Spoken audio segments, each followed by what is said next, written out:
Welcome back to the Deep Dive Learner. So, picture this for a second. You are looking at a 100-pound Bernese Mountain Dog, and it's just, sleeping peacefully right there on your kitchen floor. Oh, that's the dream, right? Just a big, calm rug of a dog. Right, because all those chaotic puppy days, the chewed-up shoes, the house training, the constant supervision, all of that is completely behind you. The clumsiness is gone. Yeah, thankfully. You've got this broad, powerful, calm dog that's, well, shedding generously everywhere, sure, but it's just leaning its full weight against your leg out of pure affection. It really, really feels like you've crossed the finish line. It does feel like that, but our sources today, they actually reveal that this sense of peace is kind of it's a psychological trap. A trap, really. Yeah, because the adult phase of a dog's life, it is not a pause button. It is the period where the animal is carrying its full weight, its full coat, its full emotional attachment to you, and crucially, its full health risk profile. Wow, okay. So we are unpacking a genuinely fascinating transcript today from an educational series focused entirely on Bernese Mountain Dogs. Yeah. But what we are actually extracting today is the ultimate daily system for adult preventive care. Exactly. And even though our source material really zeroes in on this specific giant, fluffy breed, what we're really looking at here is a masterclass in observation and stewardship. Like, if you want to be truly well-informed about the health of any animal in your life, this right here is the blueprint. It totally is. And the overarching theme of this blueprint is that adult preventative care isn't about fixing problems after they break. That's reactive. It's about building a rhythm that catches microscopic changes early. Long before they cascade into, unmanageable crises. Way before. Okay, let's unpack this. Yeah. Because why is this specific middle stage so critical? My instinct is that if the dog is lying peacefully in the kitchen and the puppy chaos is finally over, I should just be able to, coast for a few years. It's totally natural to think that. It makes me think of, like a car that just passed its break-in period. Yeah. Just because it's running smoothly doesn't mean you stop getting oil changes. But I have to push back a little. Isn't a massive checklist of vet checks sort of overkill if the dog seems perfectly fine and happy? Well, what's fascinating here is the sheer physics of a giant breed. Their massive size amplifies what would normally be minor issues. Oh, interesting. Like what? Take a slight joint ache, for example. If a little terrier has a sore knee, it might just rest a bit, it's light. But if a 100-pound Bernese has a sore knee, their entire biomechanics shift to compensate. Because they have so much mass to support. Exactly. They actively offload that weight onto their other limbs, so suddenly the opposite elbow or the lumbar spine is bearing an unnatural load. Which I'm guessing degrades those joints pretty fast. Rapidly. It rapidly degrades the cartilage in those secondary joints. So establishing an individualized baseline when the dog is completely healthy, that is the only way to accurately spot that subtle shift before the secondary damage occurs. Right. The vet isn't comparing your dog to a textbook average. They're comparing today's dog against your dog's own established normal. Okay, that makes sense. Like calibrating a highly sensitive scale. If the vet doesn't know what absolute zero looks like for your specific dog, they can't tell when things tip slightly off balance. And that individualized baseline, it dictates the entire care strategy. Even down to routine things like parasites and vaccines, it's not just a fixed menu you blindly follow every single year. Right, because lifestyles vary so much. Yeah. Yeah. A Bernese that lives in a high-rise apartment and walks mostly on pavement has a vastly different exposure risk to tick-borne diseases than, say, a Bernese that spends every weekend hiking through dense, wet woods. Oh, for sure. The care plan has to be tailored to the actual lifestyle the dog is living. But, a baseline means absolutely nothing if you can't accurately see what is happening to the body right in front of you. And that is the big challenge with these dogs. Which brings us to what I am officially calling the fluff factor. The fluff factor. I like that. The optical illusion of the Bernese coat, it is remarkably deceptive. The source makes this point that I just cannot stop thinking about. Yeah. The thick double coat and their naturally large bone structure actively disguise weight gain and muscle loss, too. You literally cannot judge this dog's physical fitness by eye. It's like trying to guess the fitness level of someone wearing a massive, oversized, puffy winter coat. You just look at them and you see a puffy coat. You don't know if they gained 5 pounds underneath it. And 5 extra pounds on a giant breed is physically devastating, which is why relying solely on the scale in the vet's office, just once a year, is dangerously incomplete. So the sources say you have to actually get your hands onto the dog's body. You have to check the ribs, the waist, and the abdominal tuck. Right, the abdominal tuck. And just to clarify that term for anyone listening, the abdominal tuck is that upward slope of the belly just behind the rib cage. Yeah. But I have to ask, how do you accurately feel the ribs through all that fur? So you are looking for a very specific tactile sensation. When you run your hands flat along their side, you should be able to feel the ribs easily without having to, like, press hard. Okay, what does that feel like in practice? It should feel like running your fingers over the knuckles on the back of your hand when your hand is held flat. Oh, wow.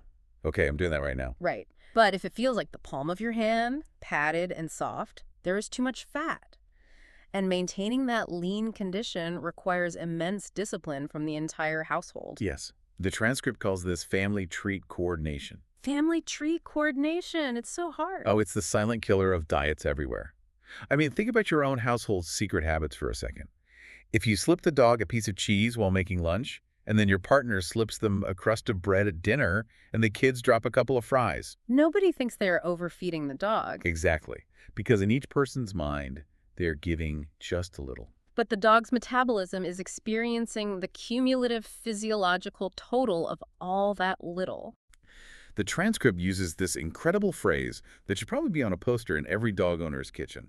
It says, carry strength, not unnecessary load. I love that. Carry strength, not unnecessary load. If we connect this to the bigger picture, carrying unnecessary load is uniquely punishing for this breed. Because of the joints. Yes. Excess weight mechanically strains the hips, the elbows, the knees, and the spine. It increases the compressive force on the joints with every single step, which permanently degrades the cartilage that acts as their shock absorbers. Ugh, that sounds painful. It is. And beyond the skeletal system, that fat acts as an internal insulator. Which ruins their heat tolerance. Precisely. You have to remember they already possess this thick, double-layered coat designed for the freezing temperatures of the Swiss Alps. Right. They're basically walking around in a snowsuit. Exactly. So if you add a layer of excess adipose tissue beneath that coat, their primary cooling mechanism, which is panting, gets completely overwhelmed. They literally cannot exchange enough air to cool their internal organs. So preventive heat care isn't just about cranking the air conditioning when it's hot outside. No, not at all. It's about walking in cooler hours, obviously, but also monitoring for that heavy, raspy panting that indicates distress. And fundamentally, it's about keeping them lean. Okay, so we know we have to get our hands physically under that thick coat to check their body condition. And that leads us to what might be the most powerful and probably the most underappreciated diagnostic tool in an owner's arsenal. Grooming. Yes, grooming. And here's where it gets really interesting. Because when we think of grooming, we usually think of aesthetics, right? Getting the loose fur out, making them look pretty. Sure, the beauty routine.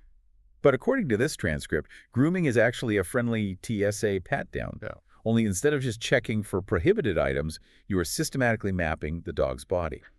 But I have to ask, is it realistic to expect a busy owner to do a full-body medical scan every time they pick up a brush? Well, it's not about being obsessive. It's about integrating awareness into a routine you are already doing. Grooming is doing heavy double duty here. Okay, so you're not adding a new chore, you're just paying more attention during an existing one. Exactly. The brushing is a physical inspection disguised as bonding. You are investigating the high friction zones, the armpits, the groin, behind the ears. While you are brushing, you are checking for mats, paw irritation, nail length, checking the ears for odor, and feeling for hot spots. Hot spots are a nightmare with double coats. Yeah, and for those who haven't dealt with them, a hot spot is an area of acute moist dermatitis. The thick coat traps moisture and heat against the skin, allowing bacteria to just explode, creating a painful, oozing sore almost overnight. It happens so fast. And crucially, this TSA pat-down is your front line for cancer vigilant. Right, because of their risk profile. Yes. By running your hands deliberately over the dog regularly, you are exponentially more likely to find a new or changing lump early when it is most treatable. But the protocol doesn't stop at just finding it. No, the transcript gets very specific here. You don't just say, oh, a lump, and then move on. You have to record it. You write down the exact size, like, is it a pea, a marble, a grape? Yeah. The specific location and the date you noticed it. Because when you are sitting in the vet's office 2 months later, telling the vet, I think it got bigger, is just not actionable medical data. Right? How can they use that? They can't. but stating it was the size of a pea on the left shoulder on March 1st, and today it is the size of a marble that allows the vet to calculate the rate of growth. That makes total sense. Now, while we're doing this full body mapping, there is one area the source notes gets heavily overlooked in large breeds. Ah, yes, the forgotten teeth. The teeth. Large breed owners are so intensely focused on joint health and cancer vigilance, which, makes perfect sense, that the mouth becomes a massive blind spot. It really does. But bad breath, tartar accumulation, or subtle changes in how they chew their food are serious quality of life issues. Dental pain is a constant throbbing pain. And the mechanism here is systemic, not just localized. It's not just about losing a tooth. Because the gums are highly vascular, periodontal disease creates microscopic tears in the mouth tissue. And that lets bacteria in. Right into the bloodstream.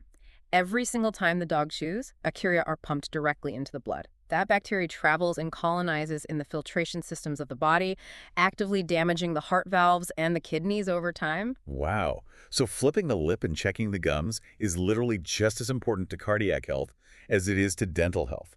That is wild. It's all connected. And obviously all of this, the intensive grooming, the lip flipping, feeling the abdominal tucket, all relies on one fundamental requirement. Cooperative handling. Yes.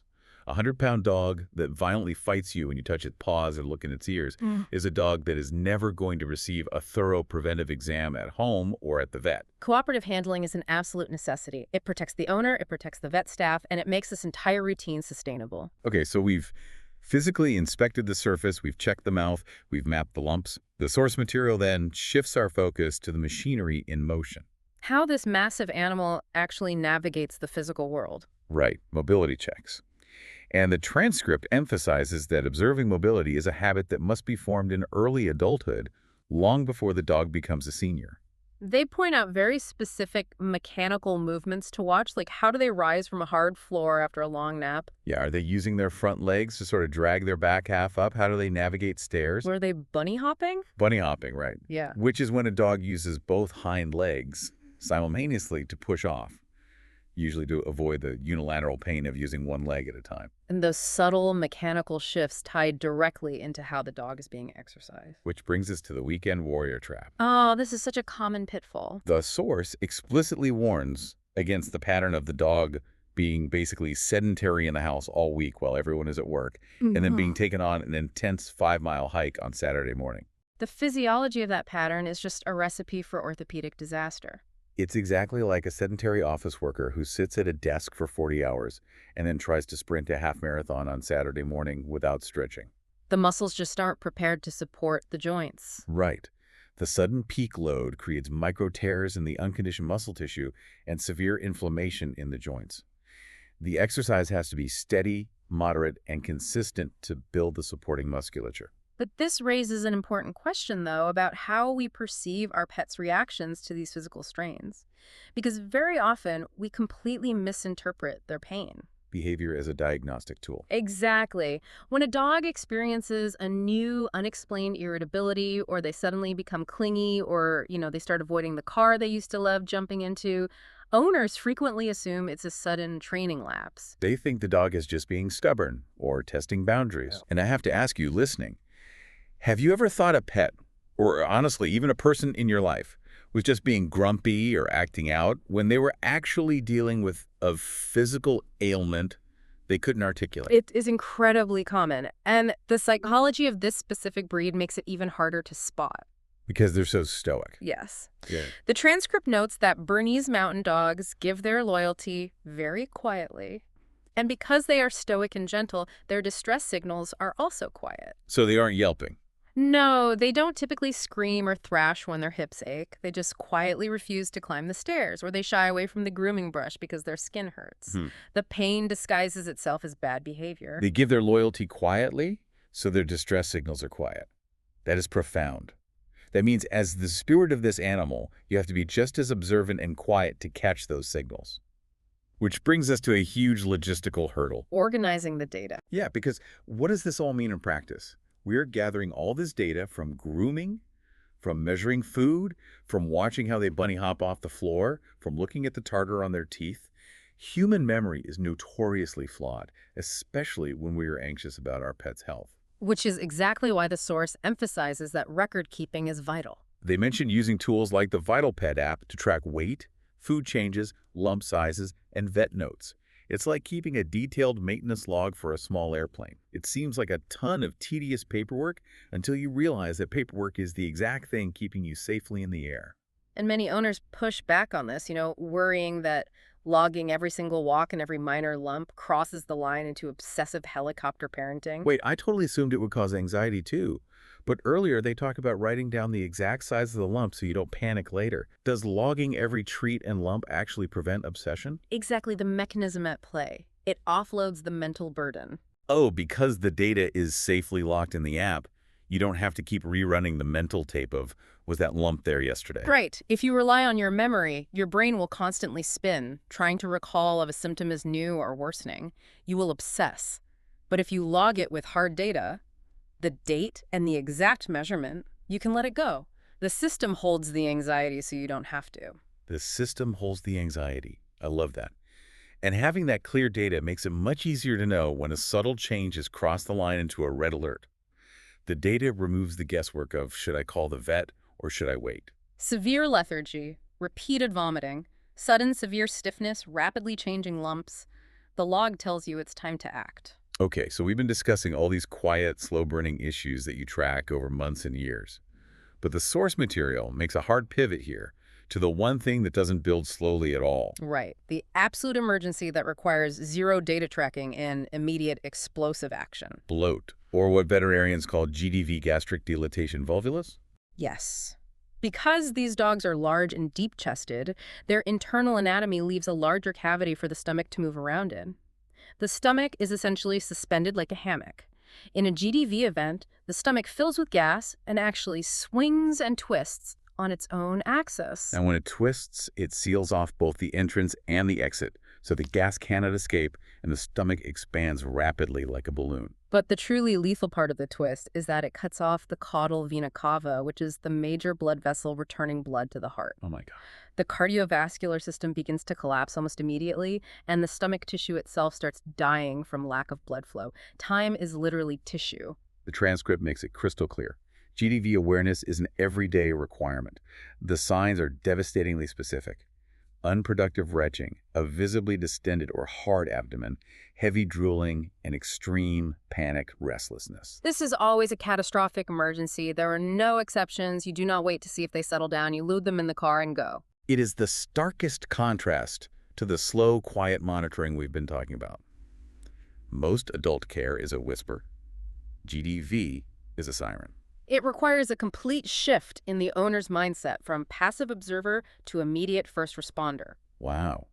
So if we step back and look at this whole system, establishing the mechanical baseline, navigating the fluff factor, the TSA grooming pat-downs, understanding the weekend warrior physiology, and tracking the data, it paints a distinct picture of what real stewardship looks like. It really shows that adult prevention isn't dramatic. No, it happens in completely ordinary moments. It's the act of carefully measuring out the kibble instead of just scooping blindly. It's feeling the ribs and the abdominal tuck under that thick coat while you're just sitting on the floor watching TV. It's choosing to take the walk at 7 p.m. instead of 2 p.m. because it's too hot for their cooling mechanisms to handle. It is the steady, unglamorous work of paying attention to the biology in front of you. And that leads us to a really thought-provoking conclusion from the sources. This whole deep dive has been focused on the middle phase of the dog's life. But the expert in the transcript points out something profound. That the senior dog, the dog with the gray muzzle who suddenly needs help up the stairs, that dog doesn't just spontaneously appear one day. No, that senior dog is built quietly, day by day, out of the compounding routines of adulthood. Are the joints failing simply because of advanced age? Or is the failure the compounding mechanical result of 5 years of carrying an extra 10 pounds under a winter coat? It really makes you rethink what aging even is. It does. Which leaves you with this final thought to mull over today. If the senior stage is built quietly out of the routines of adulthood, how much of what we accept as natural, inevitable aging, whether that's in our pets or honestly perhaps even in ourselves, is actually just the compounding result of unmonitored adult habits? Such a powerful perspective on stewardship to carry forward.